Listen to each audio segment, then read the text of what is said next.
हाँ जी, तो शुरू करते हैं। आज हम हमारी पहली सिग्नलिंग हम आज डिस्कस करने वाले हैं nitric oxide NO signalling.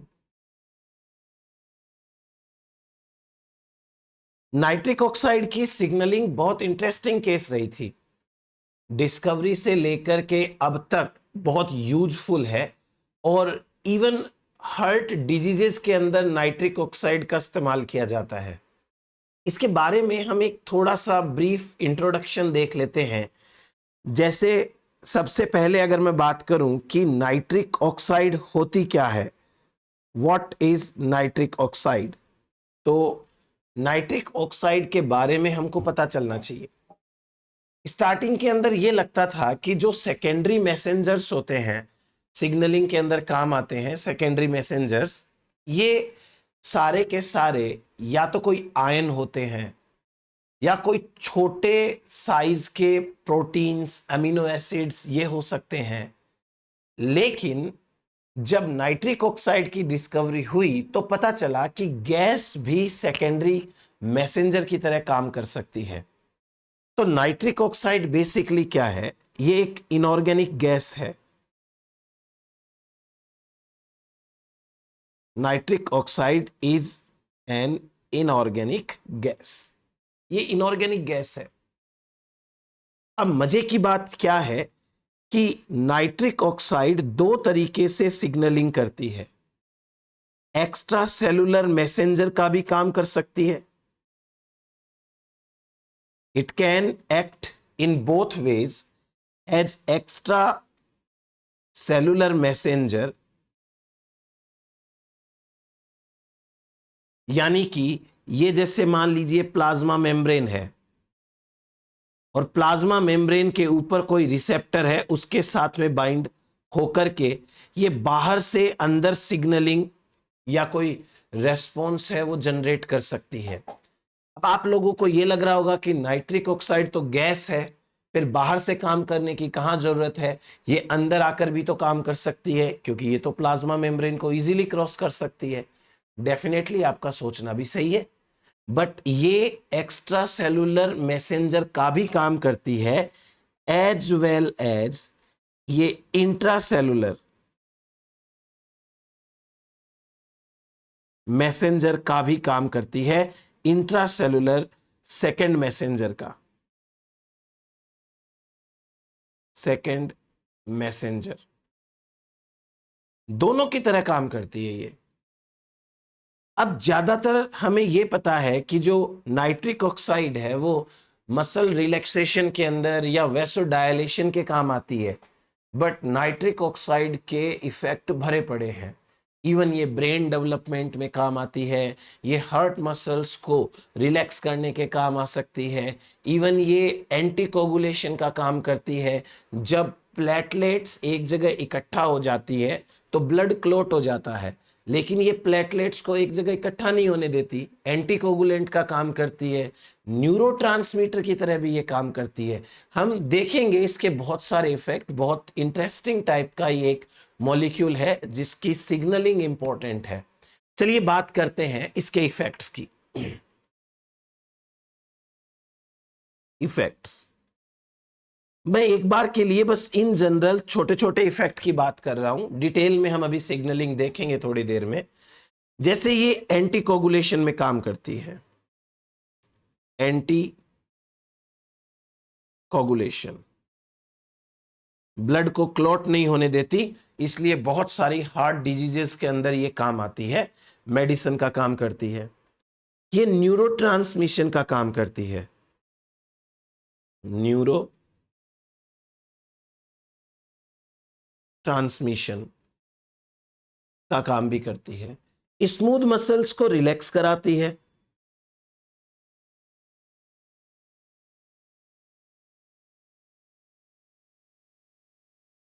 Smooth muscle relaxation ये काम भी करती है। इसके अलावा ये विजुअल परसेप्शन में भी काम आती है।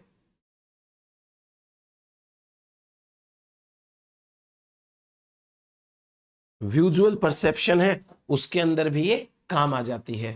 तो ये हो गया हमारे पास में इसके एक बार बहुत ब्रीफ के अंदर कुछ इफेक्ट्स के बारे में। अब अगर मैं आपको इसकी डिस्कवरी से रिगार्डिंग जानकारी दूं, एक ड्रग होती है और इस ड्रग का नाम है नाइट्रोग्लिसरीन।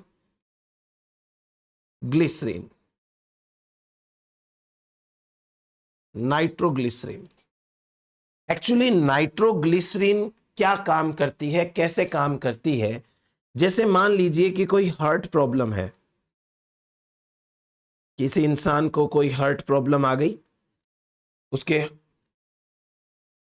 हार्ट में ब्लॉकेज है या ब्लड थिक हो गया है, ब्लड कोगुलेट हो रहा है अंदर से, हार्ट ज्यादा ही कॉन्ट्रैक्ट कर रहा है या ब्लड प्रेशर बहुत ज्यादा है, ऐसे केस में ये ये ड्रग दी जाती है नाइट्रोग्लिसरीन। नाइट्रोग्लिसरीन और नाइट्रोग्लिसरीन क्या करती है, जब नाइट्रोग्लिसरीन दी जाती है तो ये नाइट्रिक ऑक्साइड के अंदर कन्वर्ट हो जाती है, डिकम्पोज हो जाती है, टूट जाती है। नाइट्रोग्लिसरीन नाइट्रिक ऑक्साइड में टूट जाएगी और नाइट्रिक ऑक्साइड में टूटेगी तो हार्ट रिलैक्सेशन में ये काम आती है, हार्ट को रिलैक्स करती है, हाई ब्लड प्रेशर को थोड़ा नॉर्मल करती है और इसके साथ साथ जो हार्ट कॉन्ट्रैक्शन हो रहा था उसे कम कर देती है। तो एक बहुत बड़ी जानी मानी हस्ती है एल्फ्रेड नोबेल। ये वही नोबेल है जिनके नाम पर नोबेल प्राइज मिलता है।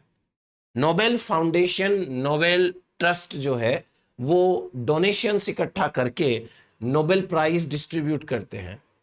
एल्फ्रेड नोबेल ने क्या किया, नाइट्रोग्लिसरीन ड्रग के इफेक्टिवनेस को और ज्यादा यूज करने के लिए इसे पॉपुलराइज किया, इसके ऊपर काम किया।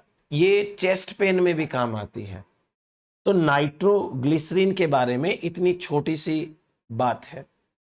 अभी एक इंटरेस्टिंग चीज देखिए, जो ऑटोमोबाइल्स होते हैं, ऑटोमोबाइल्स, इन ऑटोमोबाइल्स के अंदर भी नाइट्रिक ऑक्साइड रिलीज होती है इन एग्जॉस्ट। जो ऑटोमोबाइल के एग्जॉस्ट है, धुआं है, उससे नाइट्रिक ऑक्साइड रिलीज होती है। बट ये वाली जो नाइट्रिक ऑक्साइड है, ये नाइट्रिक ऑक्साइड बहुत ज्यादा हार्मफुल होती है हमारे लिए। इंटरेस्टिंग है ना? सेल के अंदर जाकर के अगर नाइट्रोग्लिसरीन टूट रहा है, नाइट्रिक ऑक्साइड बना रहा है, वो तो फायदेमंद है। और जो ऑटोमोबाइल्स के अंदर निकल रही है नाइट्रिक ऑक्साइड, वो बड़ी नुकसानदायक है। तो ये कैसे हुआ? इंटरेस्टिंग केस है। देन नेक्स्ट, अभी हम बात करेंगे कि नाइट्रिक ऑक्साइड जो है वो बनती कैसे है। अगर हम नाइट्रिक ऑक्साइड सिंथेसिस की बात करें, नाइट्रिक ऑक्साइड सिंथेसिस, तो नाइट्रिक ऑक्साइड सिंथेसिस होती है एक अमाइनो एसिड से जिसका नाम है एल आर्जिनिन। एल आर्जिनिन ये अमाइनो एसिड है, बड़ा सिंपल सा साधारण सा अमाइनो एसिड है। एल आर्जिनिन के साथ ऑक्सीजन लगेगी और लगेगा NADPH, राइट। यहां एक बहुत इंपॉर्टेंट एंजाइम काम करता है, nitric oxide synthase. Nitric oxide synthase, जिसे शॉर्ट में कहते हैं NOS, ये एंजाइम है। नाइट्रिक ऑक्साइड सिंथेज आर्जिनिन को कन्वर्ट करता है सिट्रुलिन में। सिट्रुलिन में कन्वर्ट हो जाता है आर्जिनिन और बाई प्रोडक्ट निकलती है नाइट्रिक ऑक्साइड। क्लियर? ये चीज समझ में आई आपको? बस ये जो नाइट्रिक ऑक्साइड है ये अपना काम करेगी, जिस सेल में बनती है उस सेल में भी काम करती है, पास वाली सेल्स में जाकर वहां पर भी काम करती है। आप ये याद रखना कि ये रिएक्शन जो यहां आपको इतनी इजी दिख रही है, ये रिएक्शन इतनी इजी है नहीं। यहां पर 5 इलेक्ट्रॉन रिएक्शंस होती हैं, 5 इलेक्ट्रॉन रिएक्शंस, यानी 5 बार इलेक्ट्रॉन का ट्रांसफर होने के बाद में नाइट्रिक ऑक्साइड बनती है। ये बहुत काम की एक लाइन है जो एग्जाम के अंदर आ सकती है। शायद 5 इलेक्ट्रॉन ट्रांसफर रिएक्शंस होगी तब जाकर के बनेगा हमारे पास में ये नाइट्रिक ऑक्साइड। इतनी बात क्लियर हुई। अभी यहां हमको एक एंजाइम दिख रहा है, नाइट्रिक ऑक्साइड सिंथेज। और ये जो नाइट्रिक ऑक्साइड सिंथेज है, इस एंजाइम के 3 आइसोफॉर्म्स होते हैं, 3 आइसोफॉर्म्स। हम इन तीनों आइसोफॉर्म्स के बारे में बाद में बात करेंगे, पहले सिग्नलिंग की बात करते हैं। बट एक चीज मैं ये बता दूं कि ये जो 3 आइसोफॉर्म्स हैं, they all are homodimer, all are homodimer. सारे के सारे ये होमोडायमर होते हैं, सारे के सारे होमोडायमर हैं। और इन सारे के सारों के पास 4 इंपॉर्टेंट टाइप के प्रोस्थेटिक ग्रुप्स प्रेजेंट होते हैं। कौन कौन से हैं इनके पास में? दे ऑल हैव नंबर 1, इनके पास में होता है FAD, इनके पास में होता है FMN, इनके पास में है टेट्रा बायोप्टेरिन, टेट्राबायोप्टेरिन। और इनके पास में एक है पोरफायरिन 9, यानी हीम भी है इनके पास में, इनके पास में हीम प्रेजेंट है, and that heme is porphyrin 9, porphyrin 9।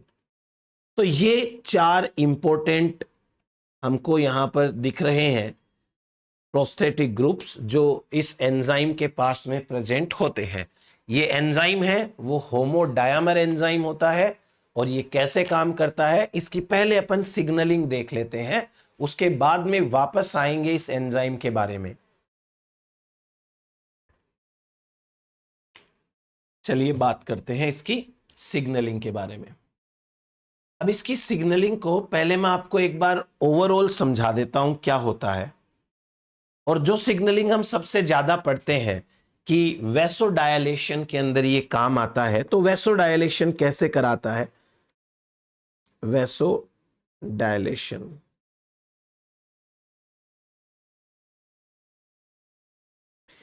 किस तरीके से ये वैसोडायलेशन कराता है उसकी बात करते हैं अपन।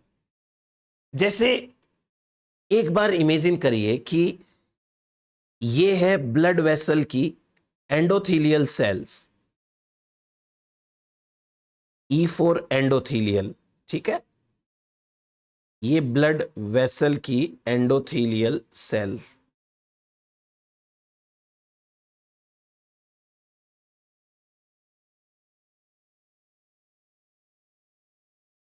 ठीक। और ये है दूसरी साइड की एंडोथीलियल सेल्स,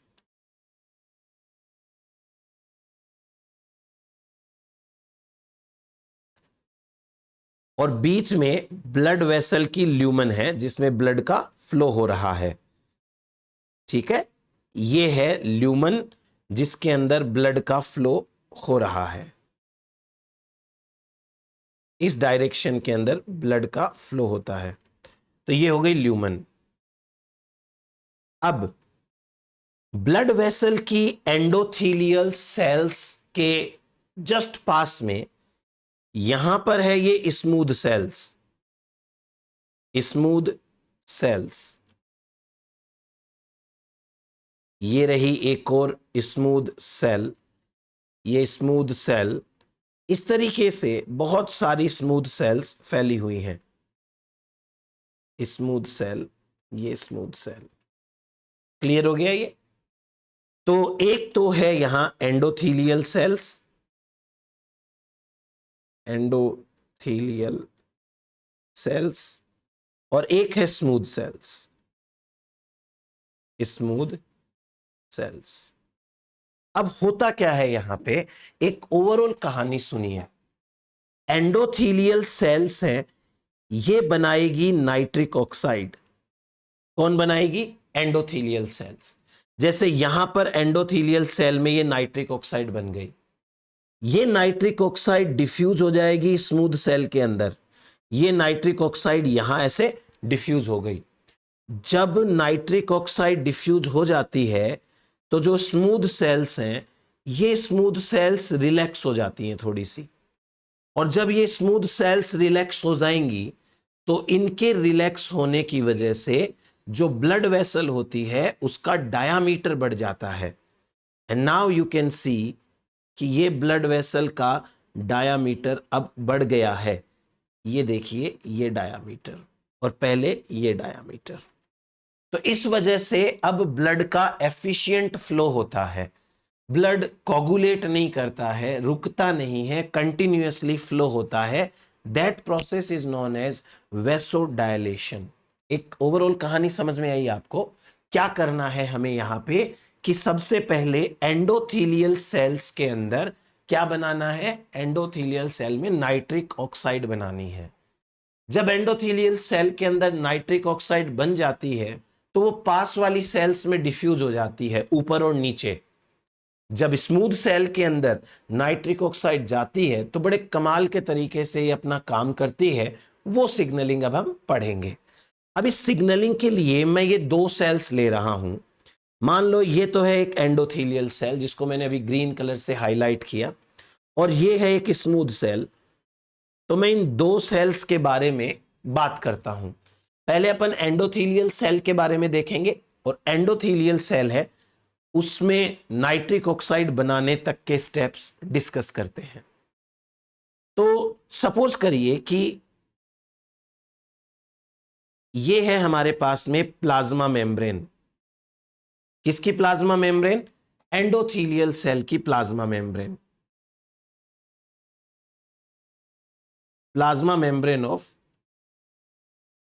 एंडोथीलियल सेल। इस साइड में ल्यूमन है। ल्यूमन का मतलब समझ गए अभी, ब्लड का फ्लो होगा वो इस डायरेक्शन में होगा।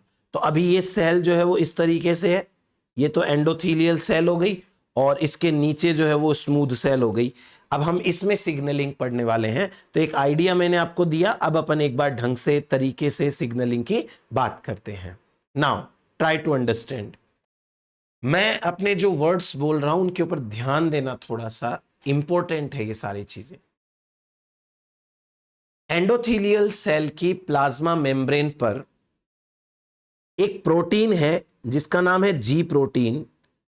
वो मेम्ब्रेन से एसोसिएटेड है। ये रही उसकी जी बीटा गामा सब यूनिट, ये बीटा गामा सब यूनिट है। और ये रही इसकी जी अल्फा सब यूनिट।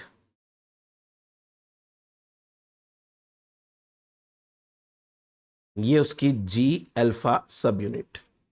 और स्पेशली अभी जी अल्फा के अंदर भी जी अल्फा ओ सब यूनिट है जो यहां काम आने वाली है, उसका नाम है जी अल्फा ओ। इस जी अल्फा ओ सब यूनिट के साथ में एक रिसेप्टर है, वो बाउंड है, और उस रिसेप्टर का नाम है जी प्रोटीन कपल्ड रिसेप्टर। क्योंकि वो जी प्रोटीन के साथ में कपल्ड है, इसलिए उस रिसेप्टर का नाम रख दिया जी प्रोटीन कपल्ड रिसेप्टर। ये है जीपीसीआर। ठीक है, जीपीसीआर है। नाउ इस जीपीसीआर से एक एसिटल कोलिन का मॉलिक्यूल आके बाइंड करता है। ये सबसे पहला स्टेप हो गया, हम नंबरिंग बाद में देंगे। ये है एसिटल कोलिन। एसिटल कोलिन का एक मॉलिक्यूल आके बाइंड हुआ। अभी तक तो ये जो जी अल्फा ओ है इसके साथ में जीडीपी बाउंड था, लेकिन जैसे ही रिसेप्टर पे बाहर एक लाइगेंड आके बाइंड किया, कन्फर्मेशनल चेंजेस हुए, और कन्फर्मेशनल चेंजेस होने की वजह से यहां से जीडीपी हट जाएगा और इसकी जगह जीटीपी आ जाएगा। जीटीपी के आने के साथ साथ ये जो जी अल्फा सब यूनिट है ये डिस्प्लेस हो जाएगी और थोड़ा सा ये आगे की तरफ चली जाएगी।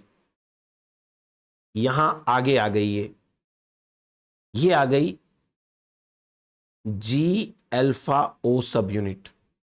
इस जी अल्फा ओ सब यूनिट के साथ अब जीटीपी बाउंडेड है। चलो अच्छी बात है कि इसके साथ जीटीपी बाउंड हुआ अभी। अब हमारे इस मेम्ब्रेन के अंदर एक दूसरा प्रोटीन, दूसरा एंजाइम है, वो बंधा हुआ है यहां पे। उसका नाम है फॉस्फोलाइपेज सी। मैं इनके फुल फॉर्म लिखा दूंगा बाद में, अभी आप एक बार समझते जाओ। फॉस्फोलाइपेज सी।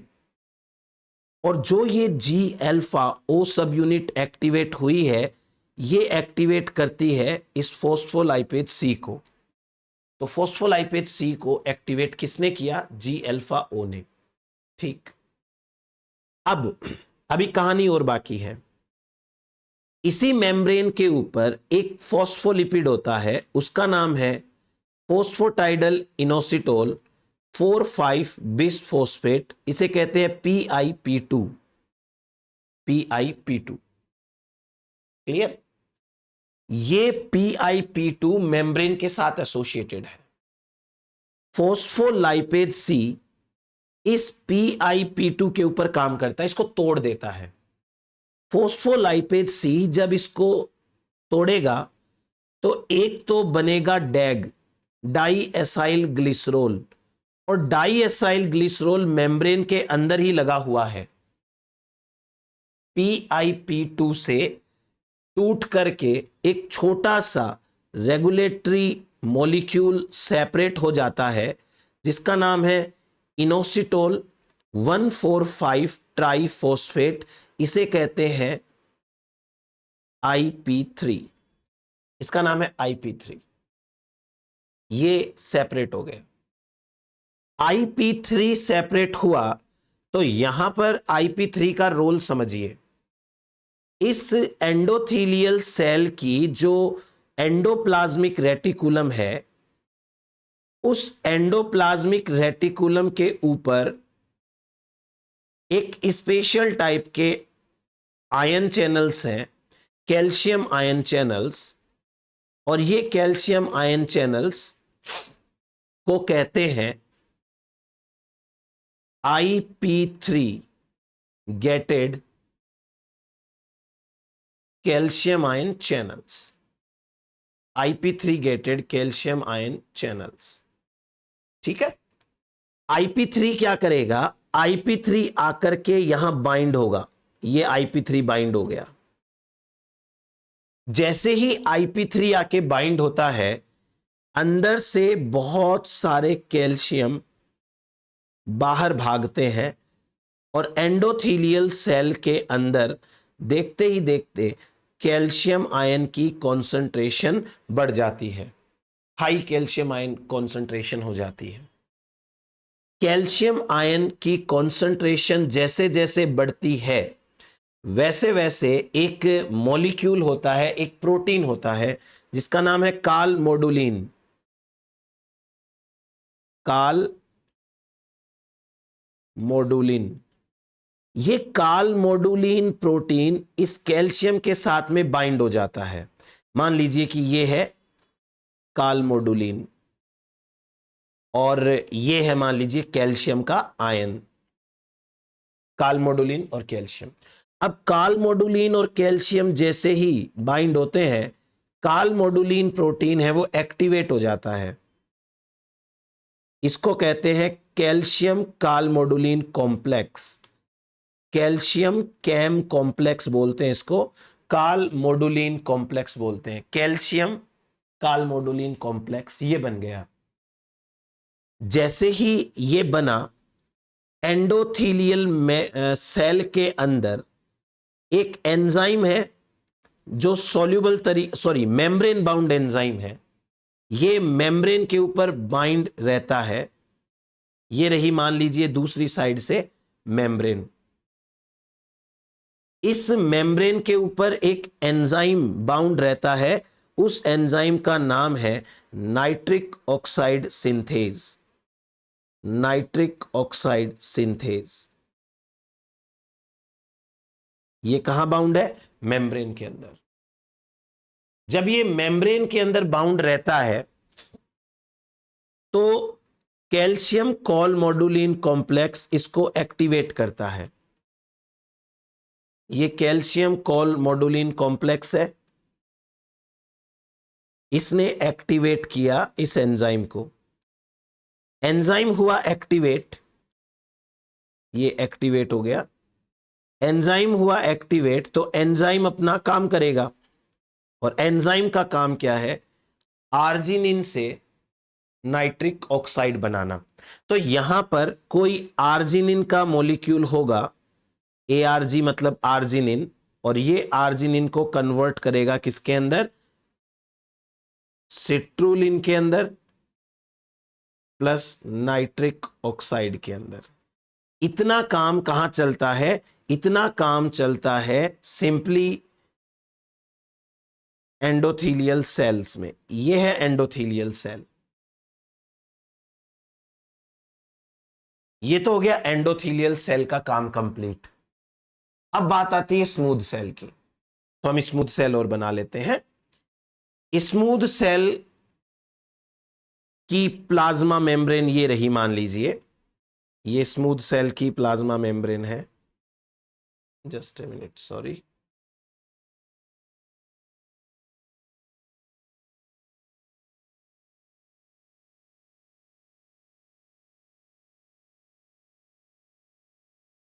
ये smooth cell, smooth muscle cell है, उसकी प्लाज्मा मेम्ब्रेन है। इस मसल सेल के अंदर आया नाइट्रिक ऑक्साइड, ठीक है, ये आ गया नाइट्रिक ऑक्साइड। अब नाइट्रिक ऑक्साइड का मॉलिक्यूल ये है, मान लीजिए ये ब्लैक कलर का डॉट है, ये नाइट्रिक ऑक्साइड का मॉलिक्यूल है, ये आया। इसका क्या करना है? तो इसको एक रिसेप्टर के साथ बाइंड कराना है, और इसके रिसेप्टर का नाम है ग्वानिलेट साइक्लेज। मैं ये सारे शॉर्ट फॉर्म्स जो है वो बाद में लिखा दूंगा। इसका नाम है ग्वानिलेट साइक्लेज।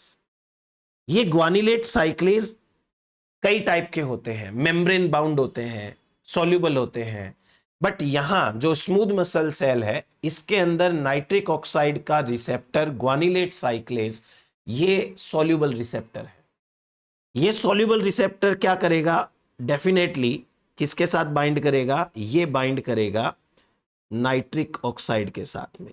ये नाइट्रिक ऑक्साइड हो गई, और ये नाइट्रिक ऑक्साइड के साथ में बाउंड हो गया ग्वानिलेट साइक्लेज। ग्वानिलेट साइक्लेज, बस ग्वानिलेट साइक्लेज जैसे ही बाउंड हुआ, ये ग्वानिलेट साइक्लेज एक्टिवेट हो गया। एक्टिवेट होने के बाद में ये क्या करता है? एक सिंपल सा जीटीपी का मॉलिक्यूल होता है, जैसे एटीपी होता है, सीटीपी होता है, वैसे ही सिंपल सा जीटीपी मॉलिक्यूल होता है।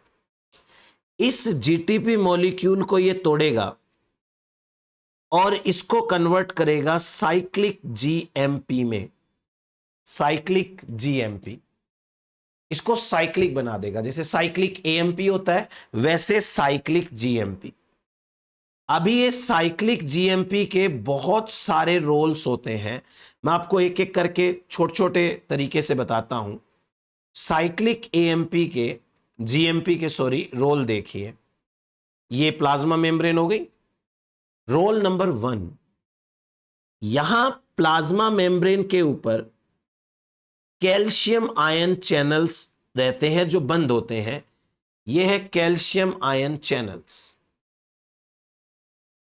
कैल्शियम आयन चैनल को ओपन कराने का काम करता है, इंटरनली ओपन कराने का काम करता है जीएमपी, साइक्लिक जीएमपी। ये साइक्लिक जीएमपी जाके बाइंड करेगा इनसे, और बाइंड करेगा तो ये कैल्शियम आयन चैनल्स ओपन हो गए, और ये रहा साइक्लिक जीएमपी, और ये रहा इसका गेट, और ये साइक्लिक जीएमपी। साइक्लिक जीएमपी जैसे ही बाइंड हुए, अंदर जितने पोटेशियम आयंस थे वो बाहर की तरफ भागने लग गए। पोटेशियम आयन भागे बाहर की तरफ। जब पोटेशियम आयन बाहर की तरफ भागते हैं तो सेल के अंदर क्रिएट होता है मोर नेगेटिव चार्ज। और जो ये मोर नेगेटिव चार्ज है, ये एक टाइप से रेस्पॉन्सिबल है फॉर रिलैक्सेशन। तो रिलैक्स कराने में एक तो ये तरीका हो गया। अभी कहानी और बाकी है, कैसे देखते हैं। हमारे पास में सेल के अंदर एक प्रोटीन काइनेज होता है जिसका नाम है प्रोटीन काइनेज जी। ये प्रोटीन काइनेज जी एक डायमर है, होमोडायमर। और इस होमोडायमर के पास में दो सब यूनिट होती है। ये होमोडायमर हो गया। इसके पास में एक सब यूनिट है जिसे कहते हैं कैटालिटिक सब यूनिट, यानी इसके पास में काइनेज एक्टिविटी है। कैटालिटिक सब यूनिट है, इसके पास काइनेज एक्टिविटी है। लेकिन काइनेज एक्टिविटी को बंद करके रखने का काम करती है दूसरी यूनिट जिसे कहते हैं regulatory unit, R for regulatory. और ये है प्रोटीन काइनेज जी का एक मॉलिक्यूल, एंजाइम है, काइनेज एंजाइम है, फॉस्फोरिलेशन करेगा तो ये हो गया protein kinase G. Protein kinase G अभी तक इनएक्टिवेट है। और ये अभी तक इनएक्टिवेट क्यों है, उसके पीछे का कारण ये रहा कि जो इसकी कैटालिटिक सब यूनिट है, सी सब यूनिट है, उसके ऊपर इसी की आर सब यूनिट, रेगुलेटरी सब यूनिट है, वो बाइंड है, तो ये इनएक्टिवेट है। साइक्लिक जीएमपी क्या करता है, साइक्लिक जीएमपी इसके ऊपर आके बाइंड करेगा। और जब ये साइक्लिक जीएमपी बाइंड करता है तो साइक्लिक जीएमपी के बाइंड करने से कन्फॉर्मेशनल चेंजेज आते हैं और रेगुलेटरी सब यूनिट है वो डिस्प्लेस हो जाती है।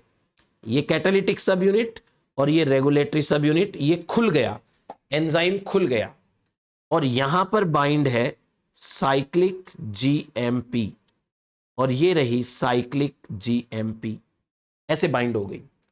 अभी प्रोटीन काइनेज जी ये हो गया एक्टिवेट, प्रोटीन काइनेज जी है वो अच्छे से एक्टिवेट हो गया। प्रोटीन काइनेज जी एक्टिवेट होने के बाद दो काम करता है। पहला काम क्या करेगा, इस सेल की एंडोप्लाज्मिक रेटिकुलम के ऊपर जो कैल्शियम आयन के चैनल्स होते हैं उनको बंद करेगा। क्यों बंद करेगा, क्योंकि कैल्शियम आयन के चैनल्स यदि खुले हुए होंगे तो सेल के अंदर कैल्शियम आयन आएगा। और ये मसल सेल है, इस सेल का नाम क्या है, इस सेल का नाम है स्मूथ मसल सेल। और ये है एंडोथीलियल सेल, एंडोथीलियल सेल, ये स्मूथ मसल सेल है। अगर इसके अंदर कैल्शियम आयन बढ़ गए तो मायोसिन के साथ में कैल्शियम आयन बाइंड होगा, मसल कॉन्ट्रैक्शन होगा। इतना तो हमने मसल कॉन्ट्रैक्शन में पढ़ा हुआ है कि कैल्शियम आयन के बाइंड होने से मायोसिन जो होता है कॉन्ट्रैक्ट कराएगा मसल को।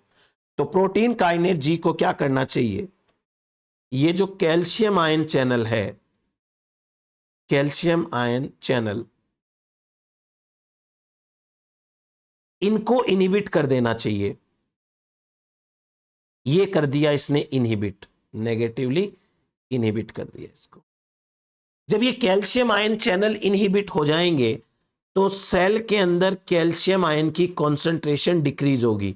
सेल के साइटोसोल में, ये साइटोसोल है, साइटोसोल में कैल्शियम आयन की कॉन्सेंट्रेशन डिक्रीज होगी तो कॉन्ट्रैक्शन नहीं होगा, नो कॉन्ट्रैक्शन। और कॉन्ट्रैक्शन नहीं होने का मतलब भी होता है रिलैक्सेशन। एक तरीका तो ये हो गया रिलैक्सेशन का। दूसरा तरीका, ये जो प्रोटीन काइनेज जी एक्टिवेट हुआ है, ये प्रोटीन काइनेज जी एक्टिवेट होकर के यहीं पर एक्टिवेट करता है एक प्रोटीन को, एक एंजाइम को। उस एंजाइम का नाम है myosin, myosin light chain phosphatase, नाम समझ में आया इसका? मायोसिन की लाइट चेन के ऊपर जो फॉस्फेट है उसको हटाएगा। तो इससे ये एंजाइम अपना काम क्या करेगा? ये एंजाइम मायोसिन की लाइट चेन को डीफॉस्फोरिलेट करेगा। Dephosphorylation of light chain of myosin, ठीक है। और जब इसको ये डीफॉस्फोराइलेशन करेगा तो वापस वही बात है कि नो कॉन्ट्रैक्शन, और नो कॉन्ट्रैक्शन का मतलब हो गया रिलैक्सेशन। नो कॉन्ट्रैक्शन इसी का मतलब होता है रिलैक्सेशन। तो ये हो गई कहानी पूरी की पूरी नाइट्रिक ऑक्साइड के सिग्नलिंग की। अब ये नाइट्रिक ऑक्साइड की जो सिग्नलिंग है उसको मैं आपको एक बार दोबारा से बता देता हूं। ये सेल कौन सी है? ये सेल है एंडोथीलियल सेल के पास में प्रेजेंट स्मूथ मसल सेल। ये स्मूथ मसल सेल की प्लाज्मा मेम्ब्रेन। चलो अभी वापस से एक बार अपन रिवाइज करते हैं, इन दोनों सेल के बारे में पढ़ लेते हैं, क्या होता है, कैसे होता है।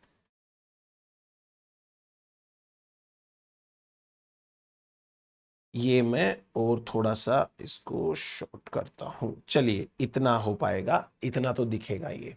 ओके, सबसे पहले जो ब्लड है उस ब्लड के थ्रू यहां पर जो न्यूरॉन्स होते हैं, ये जैसे मान लीजिए न्यूरॉन्स है, न्यूरॉन तो हर सेल तक जाते हैं। इन्होंने एसिटल कोलिन रिलीज किया। सबसे पहला काम क्या हुआ? एसिटल कोलिन रिलीज होने का। जब सबसे पहले एसिटल कोलिन रिलीज हुआ तो वो आके बाइंड हुआ जीपीसीआर से, जी प्रोटीन कपल्ड रिसेप्टर से। जी प्रोटीन कपल्ड रिसेप्टर जैसे ही अपने लाइगेंड से बाइंड करेगा, इसमें होंगे कन्फर्मेशनल चेंजेस। कन्फर्मेशनल चेंजेस होने से जी प्रोटीन की जी अल्फा ओ सब यूनिट है वो अपनी जगह से हट जाएगी, और वो अपनी जगह से हट जाएगी जाके ये एक्टिवेट किसको करेगी? फोस्फोलाइपेज सी को। इसने फोस्फोलाइपेज सी को एक्टिवेट किया। फोस्फोलाइपेज सी एक्टिवेट हुआ तो फोस्फोलाइपेज सी ने क्या किया? एक मेम्ब्रेन बाउंड फोस्फोलिपिड है फोस्फोटाइडल इनोसिटोल 4,5 बिसफॉस्फेट PIP2, इसको तोड़ा। इसको तोड़ते ही एक तो बना डैग डाइएसाइल ग्लिसरॉल और एक बना इनोसिटोल 1,4,5 ट्राइफॉस्फेट, ये बन गया। जब ये बन जाता है तो IP3 क्या करता है? एंडोप्लाज्मिक रेटिकुलम है ये, और एंडोप्लाज्मिक रेटिकुलम के IP3 gated calcium ion channel से जाके बाइंड करता है। ये कैल्शियम आयन चैनल से जाके बाइंड करेगा तो सेल के अंदर कैल्शियम की कॉन्सेंट्रेशन बढ़ेगी।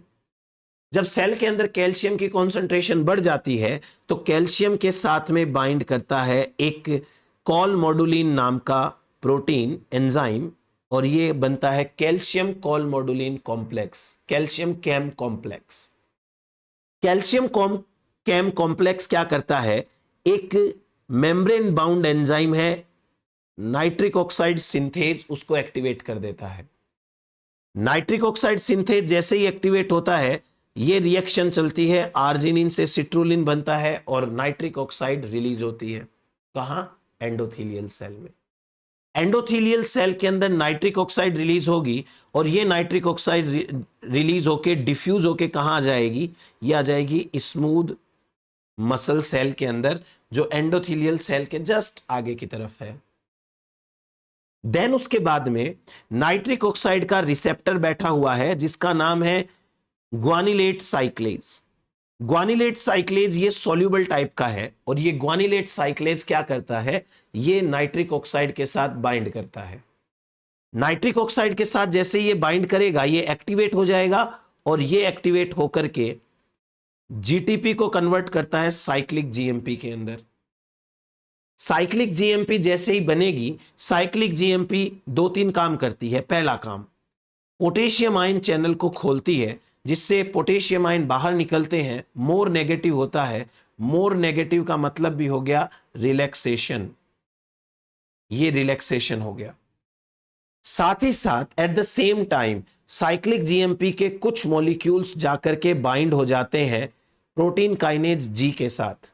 Protein kinase G, protein kinase जी अब एक्टिवेट हो जाता है। पहले प्रोटीन काइनेज जी की जो सब यूनिट है, वो सब यूनिट होमोडायमर होता है ये, और जो ये होमोडायमर है उसकी सी सब यूनिट यानी कैटालिटिक सब यूनिट है, वो फ्री नहीं रहती, अपना काम नहीं कर सकती, क्योंकि उसको इसी की आर सब यूनिट, रेगुलेटरी सब यूनिट, इसको रोके रखती है। अब साइक्लिक जीएमपी के बाइंड होने से प्रोटीन काइनेज जी है वो एक्टिवेट हो जाता है। प्रोटीन काइनेज जी एक तरफ कैल्शियम आयंस को ब्लॉक करता है, चैनल को ब्लॉक करता है जो ईआर के अंदर होते हैं, smooth cell, smooth muscle cell की, और दूसरी तरफ ये मायोसिन लाइट चेन के फॉस्फेटेज एंजाइम को भी एक्टिवेट करता है। जब कैल्शियम आयन की कॉन्सेंट्रेशन डिक्रीज हो जाती है तो कॉन्ट्रैक्शन नहीं होगा, तो रिलैक्सेशन हो जाएगा, और मायोसिन लाइट चेन फॉस्फेटेज क्या करता है, ये मायोसिन की लाइट चेन से फॉस्फेट को हटाता है। मायोसिन से जब फॉस्फेट हटेगा तो मायोसिन भी कॉन्ट्रैक्शन नहीं करवा पाएगा, अल्टीमेटली रिलैक्सेशन ही होना है। तो ये हो गया हमारे पास में नाइट्रिक ऑक्साइड की सिग्नलिंग के बारे में। ठीक है, अब मैं आपको इनके नाम बता देता हूं, आप लिख लीजिए। जैसे PLC, ये है फोस्फोलाइपेज सी।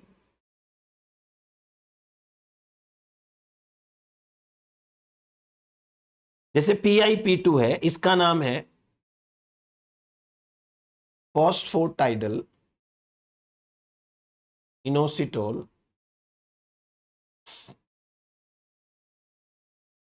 और 5 बिसफॉस्फेट। जैसे ये डैग है, इसका नाम है डाई एसाइल ग्लिसरॉल। जैसे ये IP3 है, इसका नाम है इनोसिटोल 1,4,5 ट्राइफॉस्फेट, इसका नाम ये हो गया। और क्या बचा, IP3 गेटेड चैनल हो गया, कॉलमोडुलिन का लिख दिया, NOS का नाइट्रिक ऑक्साइड सिंथेज होता है, ये पता है। फिर उसके बाद में GC है ग्वानिलेट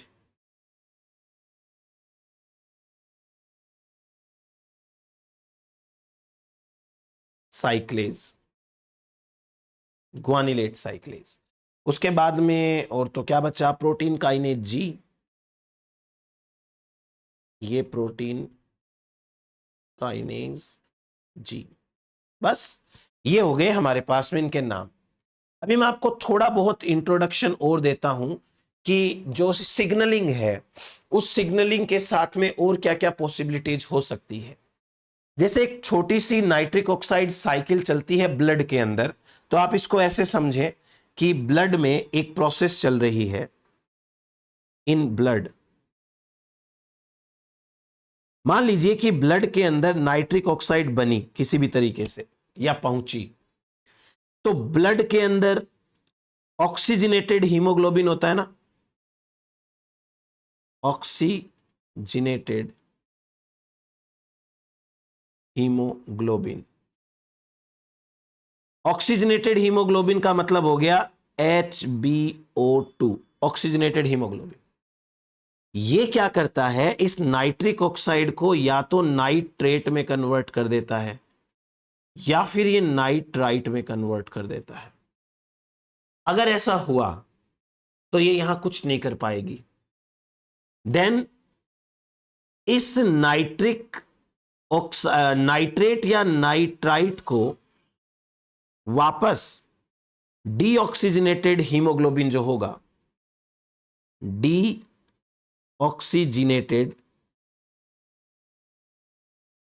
हीमोग्लोबिन, वापस इसे नाइट्रिक ऑक्साइड में कन्वर्ट कर सकता है।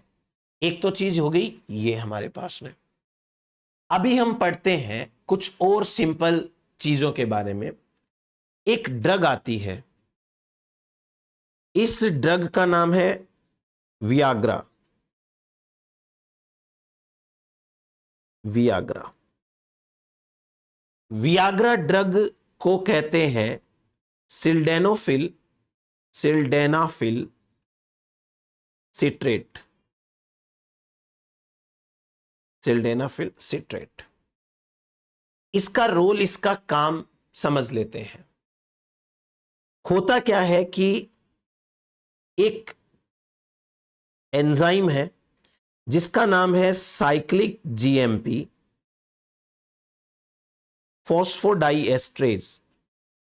फॉस्फोडाइएस्ट्रेज, इसे शॉर्ट में कहते हैं पीडीई, फॉस्फोडाइएस्ट्रेज। ये एंजाइम क्या करता है? ये करता है regulation of nitric oxide signalling. Regulation of nitric oxide signalling कैसे? ध्यान से समझिए। हम ओवरऑल एक बार सिग्नलिंग की बात करें तो इस पूरी सिग्नलिंग के अंदर क्या मेरे को जो इंपॉर्टेंट चीज लग रही है वो ये है कि जब नाइट्रिक ऑक्साइड ज्यादा हो जाती है तो उसकी वजह से साइक्लिक जीएमपी ज्यादा हो जाता है, और साइक्लिक जीएमपी की वजह से रिलैक्सेशन रिलैक्सेशन रिलैक्सेशन। क्लियर हुई बात आपको? अभी मैं इस सिग्नलिंग को शॉर्ट के अंदर आपको समझा रहा हूं। होता क्या है कि जब नाइट्रिक ऑक्साइड की कॉन्सेंट्रेशन बढ़ती है तो इसके बढ़ने से साइक्लिक जीएमपी बढ़ता है, और साइक्लिक जीएमपी बढ़ता है तो रिलैक्सेशन होता है। रिलैक्सेशन, ये इतनी सी लाइन में आपको समझ में आई पूरी कहानी? अब करना क्या है वो समझ लेते हैं। एक एंजाइम है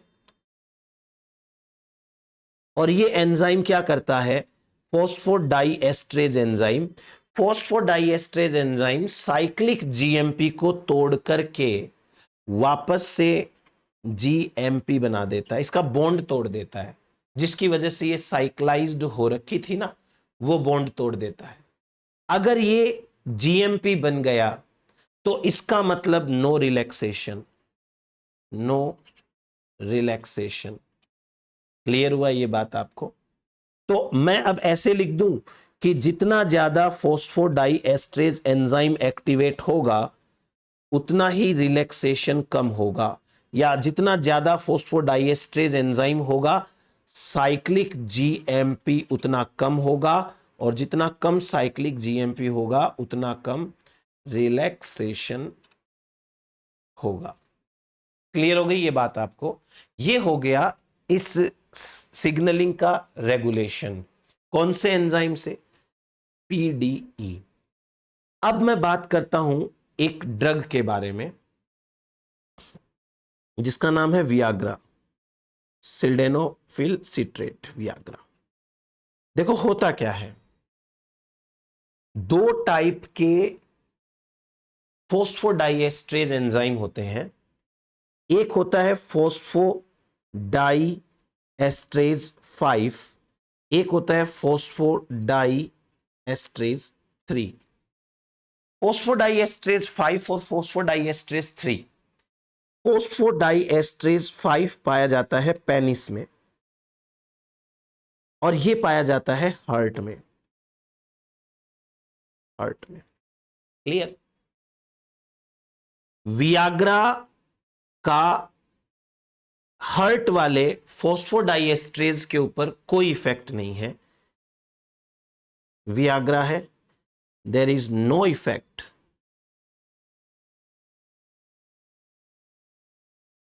on phosphodiesterase 3।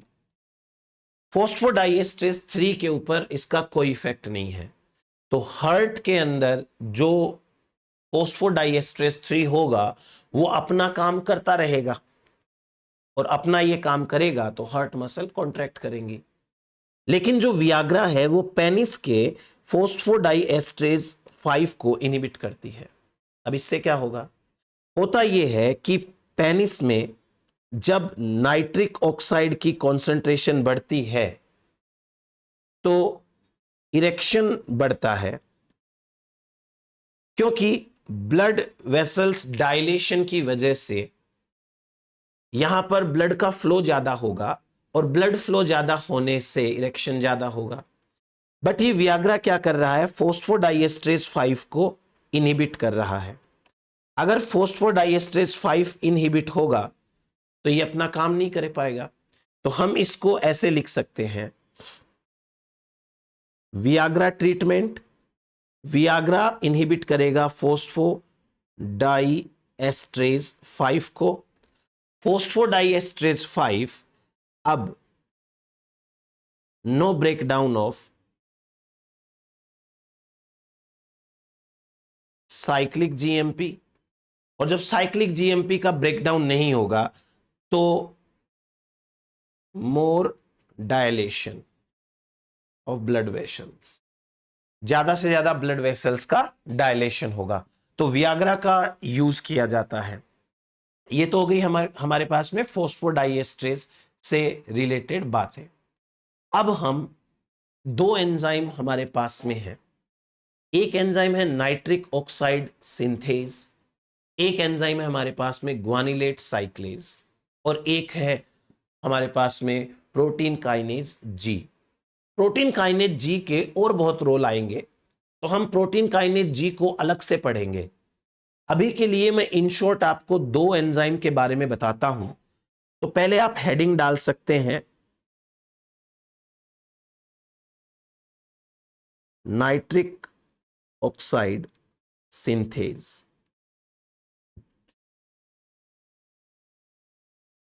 Nitric oxide synthase के बारे में कुछ इंपॉर्टेंट बातें, जैसे अभी हमने ये कहा था कि नाइट्रिक ऑक्साइड सिंथेज है, उसकी 3 आइसोफॉर्म्स पाई जाती हैं। बात करते हैं नाइट्रिक ऑक्साइड सिंथेज के बारे में, और अब नाइट्रिक ऑक्साइड सिंथेज के बारे में एक एक करके देखते हैं। पहला जो नाइट्रिक ऑक्साइड सिंथेज है, इसे कहते हैं टाइप 1 नाइट्रिक ऑक्साइड सिंथेज, या इसका नाम है न्यूरोनल NNOS। एन का मतलब होता है neuronal, neuronal nitric oxide synthase. Neuronal nitric oxide synthase ये एक सॉल्यूबल एंजाइम है। सॉल्यूबल एंजाइम, इसका मतलब ये हो गया कि ये सेल के अंदर इधर उधर घूमता रहेगा। जैसे मैंने अभी आपको ऊपर क्या बताया कि ये मेम्ब्रेन बाउंड है, देखो जो हमने पढ़ा एंडोथीलियल वाला, वो ये रहा, ये मेम्ब्रेन बाउंड है, एक जगह मेम्ब्रेन के ऊपर चिपका हुआ है। बट जो पहला वाला है टाइप 1, ये टाइप 1 कौन सा होता है, ये सॉल्यूबल फॉर्म में होता है। ठीक है, सॉल्यूबल है। दूसरा, इसको कौन एक्टिवेट कर सकता है, एक्टिवेटेड बाय। इसको एक्टिवेट करने के लिए कौन कौन जिम्मेदार है, एक नोर एपिनेफ्रिन, नोर इपिनेफ्रिन इसको एक्टिवेट करता है acetylcholine, ACH acetylcholine. इसको एक्टिवेट कर सकता है वैसोप्रेसिन। इसके अलावा इसको एक्टिवेट कर सकता है ऑक्सीटोसिन। इसको एक्टिवेट करते हैं साइटोकाइंस, साइटोकाइंस, और इसको एक्टिवेट करते हैं ग्लूटामेट। ग्लूटामेट भी एक्टिवेट करता है। अभी ये जो एंजाइम होगा अल्टीमेटली कैल्शियम आयन और कोलमोडुलिन कॉम्प्लेक्स बनवाएगा किसी भी तरीके से।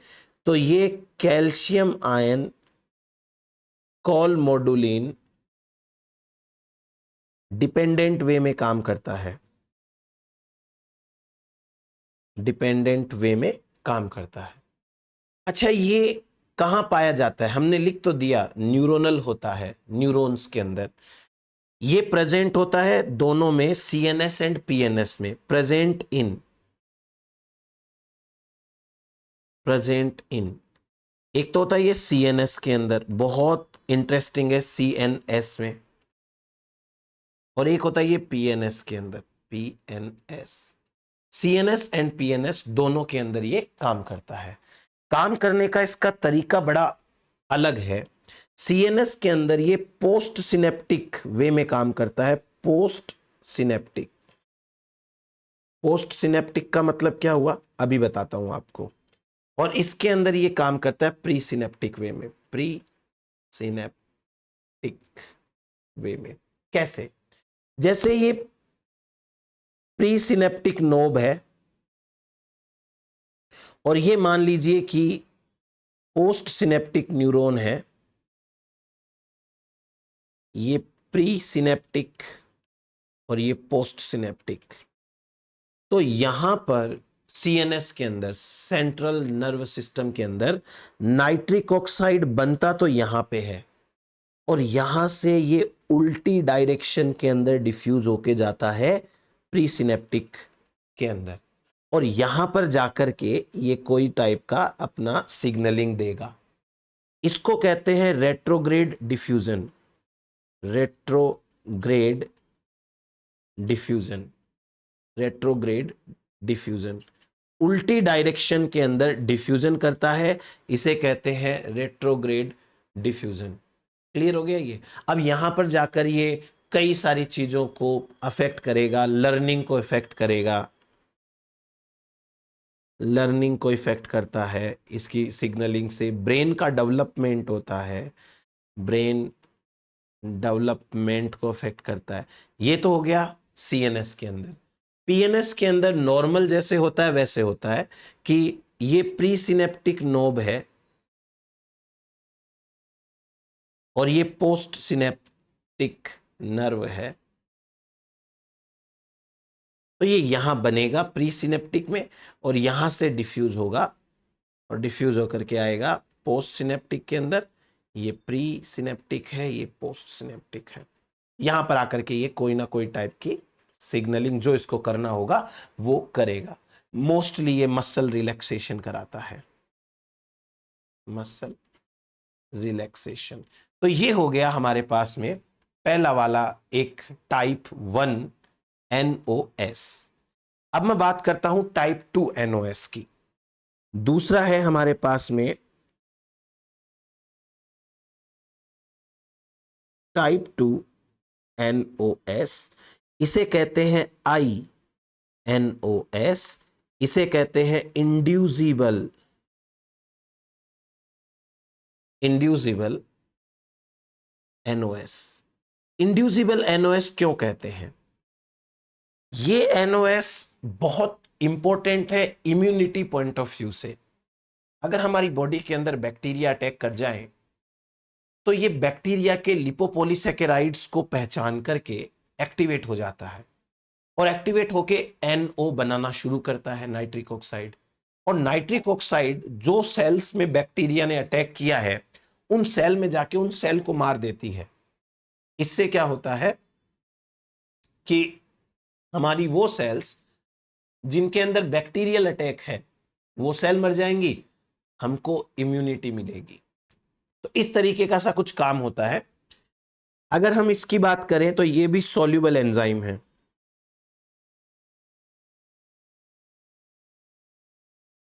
ये भी सॉल्युबल एंजाइम है। अगर हम इसकी बात करें कि ये एक्टिवेट कैसे होता है, एक्टिवेटेड बाय, तो एक्टिवेट कराने को इसके मतलब कई तरीके हैं।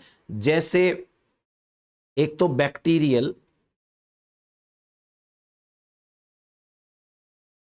लिपो पॉलीसेकेराइड, बैक्टीरियल लिपोपॉलीसेकेराइड इससे एक्टिवेट हो जाता है।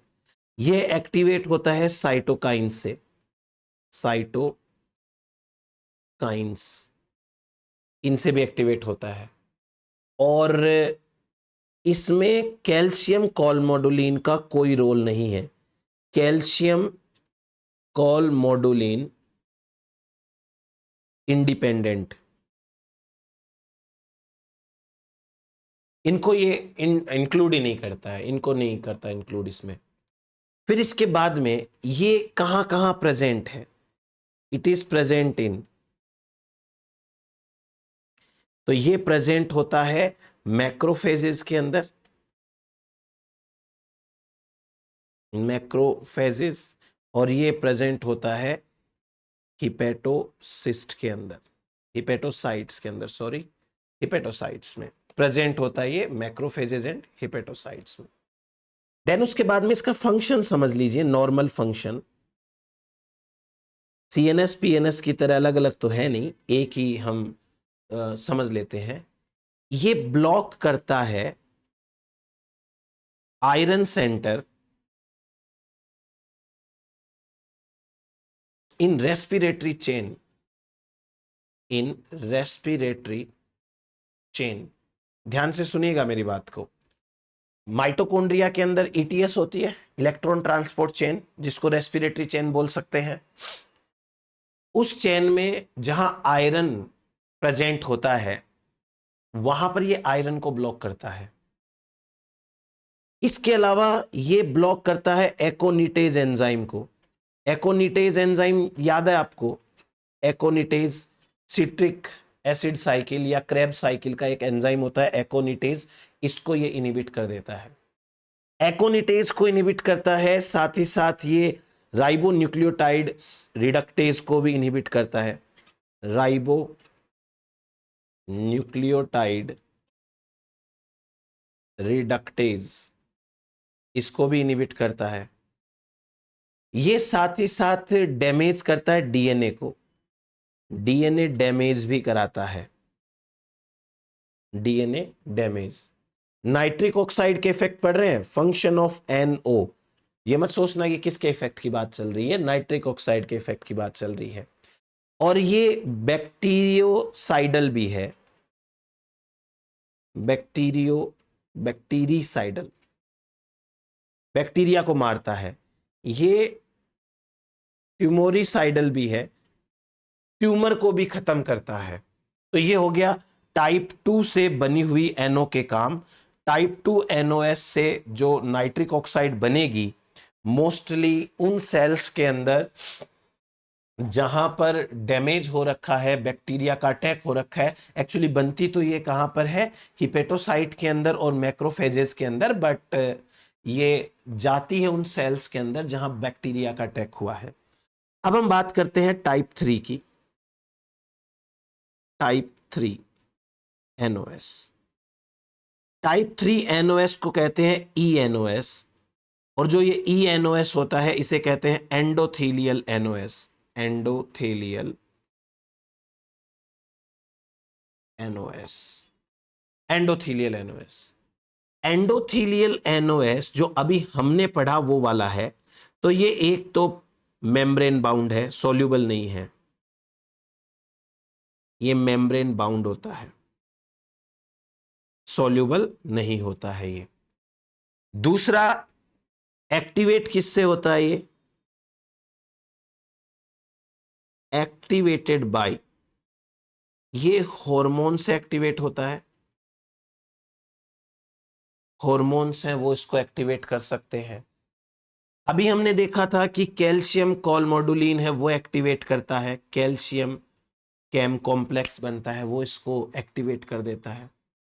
ये प्रेजेंट कहां होता है?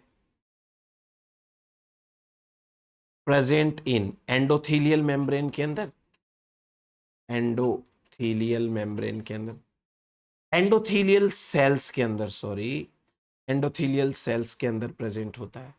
अब इसके फंक्शन समझते हैं, फंक्शंस। ऊपर हमने एंटीकोगुलेशन लिखा था, ये क्या करता है? डिक्रीज करता है aggregation and addition of, aggregation and adhesion of platelets. तो प्लेटलेट्स का अगर एग्रीगेशन नहीं होगा तो ब्लड कोगुलेट नहीं करेगा, तो इस तरीके से ये एंटीकोगुलेंट की तरह काम करता है। फिर उसके बाद में वेसोडाइलेशन जो हम पढ़ के आए हैं, वेसोडाइलेशन ये पढ़ के आए हैं, ये एंजियोजेनेसिस कराता है, formation of new blood cells, new blood vessels, angiogenesis, angiogenesis कराता है, एंजियोजेनेसिस। एंजियोजेनेसिस के अलावा ये करता है negative inotropic effect, negative inotropic effect. Negative inotropic effect का मतलब होता है हार्ट सेल को रिलैक्स करवाना, हार्ट सेल रिलैक्सेशन, ये इसके काम हो गए भाई। तो इतना तो हमें इस नाइट्रिक ऑक्साइड सिंथेज के बारे में बात करनी है। अब इसके बाद हम बात करते हैं एक बार ग्वानिलेट साइक्लेज के बारे में। तो ग्वानिलेट साइक्लेज के लिए समझ लेते हैं क्या कैसे होता है।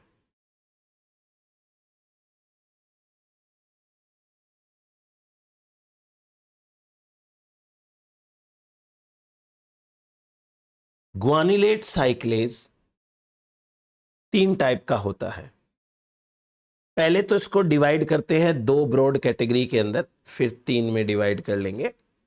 पहला तो होता है मेम्ब्रेन बाउंड।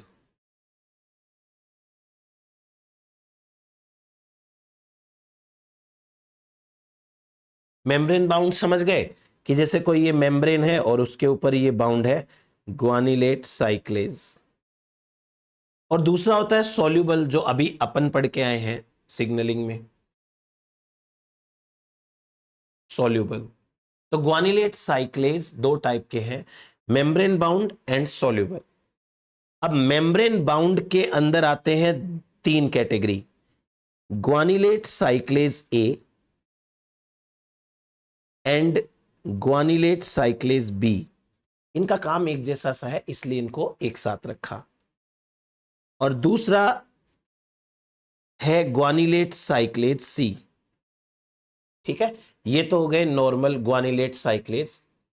और जो सॉल्यूबल है इसे कहते हैं ग्वानिलेट साइक्लेज एस। एस का मतलब soluble, guanylate cyclase S, S means soluble. अब इनके काम समझिए। जो guanylate cyclase A and B है, मेम्ब्रेन बाउंड है, ये मेम्ब्रेन बाउंड प्रेजेंट होते हैं किडनी के अंदर, हार्ट के अंदर, ब्रेन के अंदर। कौन कौन सी सेल्स के अंदर प्रेजेंट है? They are present in brain, heart and kidney, यहां पर प्रेजेंट है। ये एक्टिवेट कैसे होते हैं? जैसे अभी हमने पढ़ा था जो, वो कैसे एक्टिवेट हो रहा था? नाइट्रिक ऑक्साइड के बाउंड होने से। ये देखो, ये रहा, यहां पे नाइट्रिक ऑक्साइड के बाउंड होने से ये एक्टिवेट हो रहा था। और जो हम अभी पढ़ रहे हैं ए एंड बी, ये एक्टिवेट होते हैं एएनएफ की वजह से, activated by atrial natriuretic factor, atrial natriuretic factor, जिसको शॉर्ट में कहते हैं एएनएफ। ये एक्टिवेट करा देगा इनको। जब ये एक्टिवेट हो जाते हैं तो एक्टिवेशन के बाद में ये रेस्पॉन्स देते हैं, रेस्पॉन्स बाय साइक्लिक जीएमपी। ये भी साइक्लिक जीएमपी, और उसके बाद में प्रोटीन काइनेज जी से ही रेस्पॉन्स देते हैं। प्रोटीन काइनेज जी को एक्टिवेट करेगी साइक्लिक जीएमपी। अब ये प्रोटीन काइनेज जी क्या करता है? Sodium ion and water excretion कराता है, water excretion, sodium ion and water excretion from kidney. एक तो ये, और दूसरा वेसोडायलेशन, वेसोडायलेशन कराता है। तो भाई ये हो गया इसका काम। मेम्ब्रेन बाउंड है, ब्रेन में, किडनी में, हार्ट में होगा। ANF इसको एक्टिवेट करेगा, जैसे NOS NO कर रही थी यहाँ पे, और जो सिग्नलिंग हुई लगभग वैसी सी सिग्नलिंग, सोडियम आयन को बाहर भेजने का काम और वाटर को एक्सक्रीट आउट कराने का काम। अब बात करें साइक्लिक ग्वानिलेट साइक्लेज सी के बारे में। ग्वानिलेट साइक्लेज सी है वो प्रेजेंट होता है इंटेस्टाइनल म्यूकोसा सेल्स के अंदर, इंटेस्टाइनल म्यूकोसा सेल्स के अंदर। एक्टिवेट कौन करता है यहां पे? Activated by guanylin protein. एक प्रोटीन है जिसका नाम है ग्वानिलिन प्रोटीन, और ये प्रोटीन 15 अमाइनो एसिड का प्रोटीन है। 15 अमाइनो एसिड का एक छोटा सा प्रोटीन है ग्वानिलिन प्रोटीन, ये इसको एक्टिवेट करता है। और साथ ही साथ एंटेरोटॉक्सिन भी इसको एक्टिवेट करती है। इकोलाई की जो बैक्टीरियल एंटेरोटॉक्सिन है वो भी इसको एक्टिवेट करती है। And bacterial enterotoxin, bacterial enterotoxin है वो इसको एक्टिवेट करेगी। ये भी रेस्पॉन्स देता है by cyclic GMP and PKG, cyclic GMP and PKG, और आयन ट्रांसपोर्ट मैकेनिज्म को चेंज करता है। इसका फंक्शन क्या है? Change in ion transport mechanism. Ion transport की जो मैकेनिज्म है, कुछ आयंस को बाहर भेजना, वो ये करता है। और अब रहा ग्वानिलेट साइक्लेज एस, जो हमने पढ़ा एज मेंशन्ड अबाउ। तो जो हमने पूरी सिग्नलिंग पढ़ी है वो इसी सॉल्यूबल ग्वानिलेट साइक्लेज की सिग्नलिंग है। तो ये है हमारे पास में नाइट्रिक ऑक्साइड की सिग्नलिंग। अब हम नेक्स्ट मिलेंगे दूसरी सिग्नलिंग के साथ में, जब जी प्रोटीन के बारे में अभी पढ़ेंगे। जी प्रोटीन क्या होता है, जी प्रोटीन की जो अल्फा सब यूनिट है वो डिफरेंट टाइप की होती है, कैसे काम करती है, वो सब बातें करेंगे। चलिए, थैंक यू सो मच।